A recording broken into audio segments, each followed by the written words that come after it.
the cast and the filmmakers just introduce themselves, starting with Kevin into the mic? My name is Kevin Connolly. Diane Lane.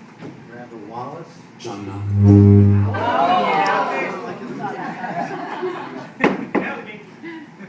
Elson Ellis. Mark Shardy. First question. Yes, Mr. Wallace. What inspired you to put in references to the Book of Job and the Gospel Psalm of Happy Day in this movie? For thousands of years, the human race has spoken of horses in a way that referenced a magnificent mystery about them. And that quote captured that. It had not been my intention through all of the drafts of the screenplay and all of the work that we've done on the story to have that quote. It was when we were in the editing process, and my editor John Wright and I were looking, and I wanted something that told us that spirit of the horse was timeless, and that it was about transcendence. I thought that what Secretariat had done had transcended what anybody imagined was possible. And that also meant that I wanted the music in the end to capture a spirit of joy and celebration. All my other films, I mean, Braveheart, We Were Soldiers, Man in the Iron Mask, they're, along with courage and honor, there's a sense of tragedy. This was a movie in which it is unalloyed joy. There glories in love and courage. And Oh Happy Day did that in a way that I thought cut through every culture, but it reached every heart. Agreed? This question is for the entire cast, but especially for Nelson. Horses can be sort of intimidating to work with, and Kevin, there's a scene where you actually flinch when it gets near you. Can you tell us about working with such a large animal, and Nelson, you had to work so closely? Well, they're large and unpredictable, and you have to sort of compromise with them in order to get what you want. So yeah. Anyone else? Well, horses are just kind of like any other actor. They temperamental, kind of work when they want, but don't work when they don't want to. But I think you have to just respect their space.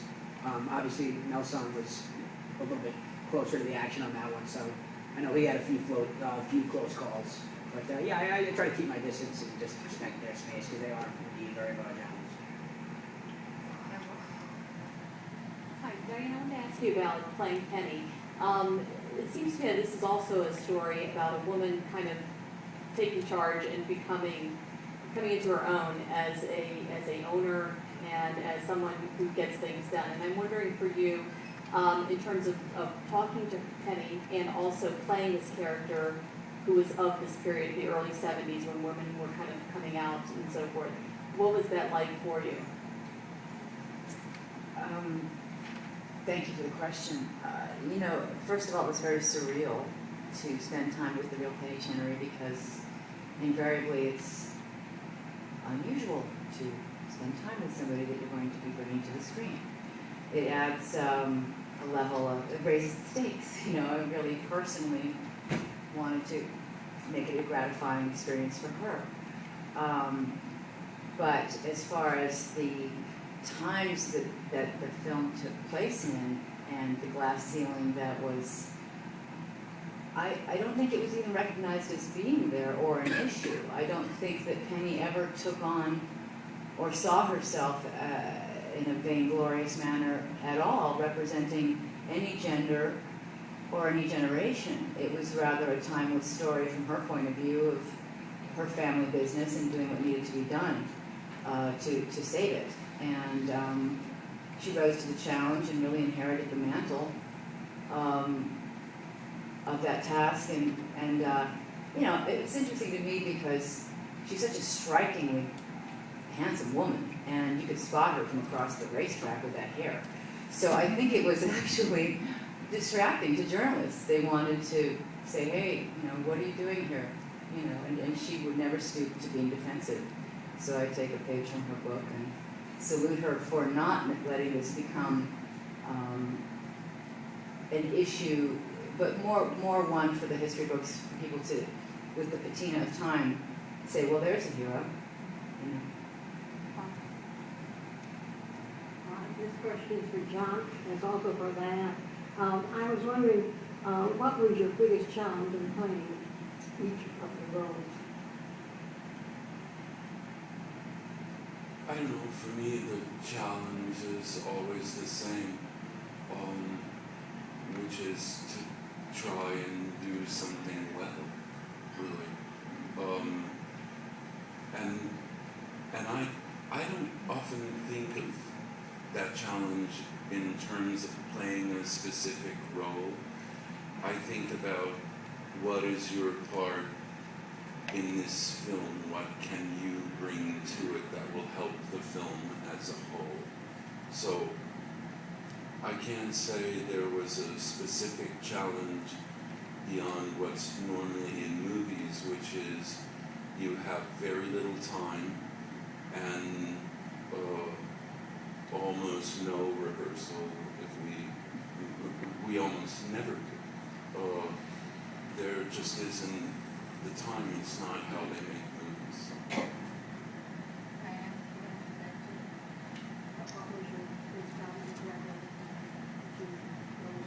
Well, I mean, I don't really know that I can answer that because every film to me is unique. It's its own planet. It's its own life and family, and it's a team sport. You know, when you're in it, and then the infinite becomes finite, and the film is done, and you see it with the music and the editing.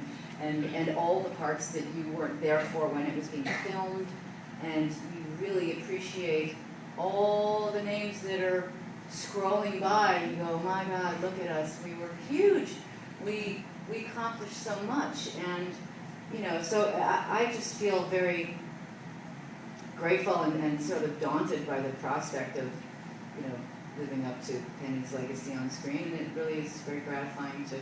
She called me yesterday, and I got the shot in the arm I was hoping for. That she was happy, and she's bringing her 10 kids to the grandkids to the premiere. And going to get our kids all together, so it'll be like old home week. Finally, we can relax and celebrate a little, you know.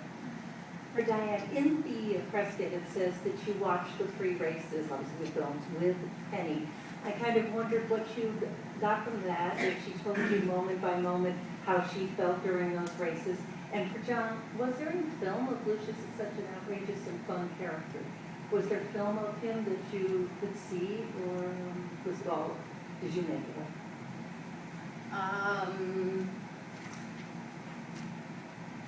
You know, watching the original races in the original broadcast form with Penny on the VHS was, you know, it was a reminder to see all the commercials in between the broadcasts, to know where we're at in our history. And then to be watching Penny watch it again. She was absolutely re-engaged, and, you know, it just really sealed the deal for me that I, you know, better not screw this up. So, in a word. There isn't so much material available on, say, video or even written things so much about this. And there's some. He does make a very brief appearance on a very nice program that ESPN Sports Century did. But I think Randall and I chose not to base it on his actual person very closely. I mean, we're so different, and he was a jockey before, so it was very diminutive, and it wouldn't have made a lot of sense. This is also for Diane and John. You said that your biggest challenges were to do it well, and also that all films are unique. So on a personal level, what do you think you brought to each portrayal in this film that if I knew you really well, I could see it, even though I'm not supposed to? All right. Well, I selfishly and very personally love horses as a species, and it's my totem animal, if you will. I know it's a little corny to give away at a press conference, but there it is. And that's fine because it's my truth. So Secretariat was always the blend of mythology and reality that I didn't understand as a child. It seemed perfect. It made perfect sense to me that a horse was finally on the cover of all the magazines. I took that personally, being 8 years old, and then everybody was finally waking up and appreciating the great species that they are. But you know, I've learned a lot in this process. But aside from that childlike aspect, you know, the similarity between my father and his wish for me and Penny's father and his wish for her, that was sort of a very sweet meeting spot of intention for me on this particular point. Well, not particularly because it's immodest. It's hard for me to say what I brought to this film or any film to the audience. I hope I communicated the love I felt for that horse and for this story. If I didn't communicate that, then that would be a failure. The other thing probably that I brought to it is, unlike my grandfather and my older brother, I've actually been able to make some money now at the racetrack. And so that'll be a family first, and it has great meaning. Will you put on one of those outfits?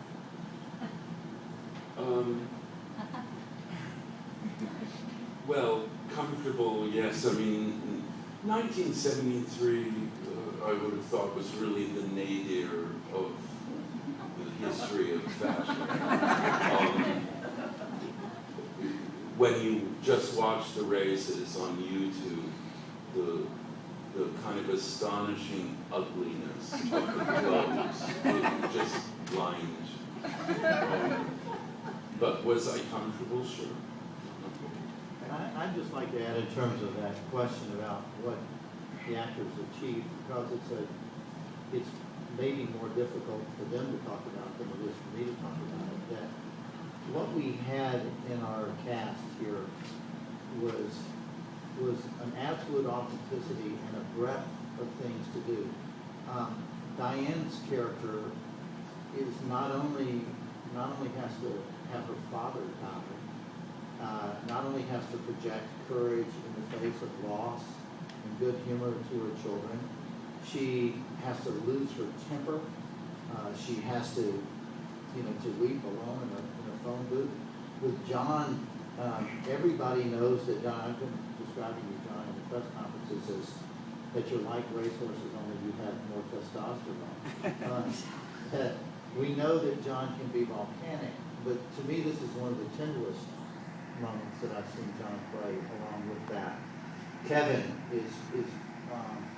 has this humor and this determination to get the story, and yet an awe and a love for what he's doing. You know what Nelson brought to the role, originally that role was like the guy who leads the horse around, and he became almost like the spiritual center of the story. The cast lifted each other in a way that I found remarkable. Hi, this is a question for Randall Wallace.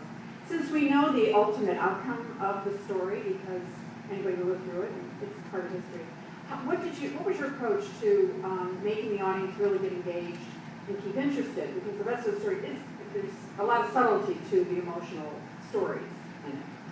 Yes, when I was a boy, my father was a traveling salesman and really successful at it. In fact, I think the greatest he ever lived at it, because he loved people. And he said to me, people will remember almost nothing of what you say and only just a little more of what you do.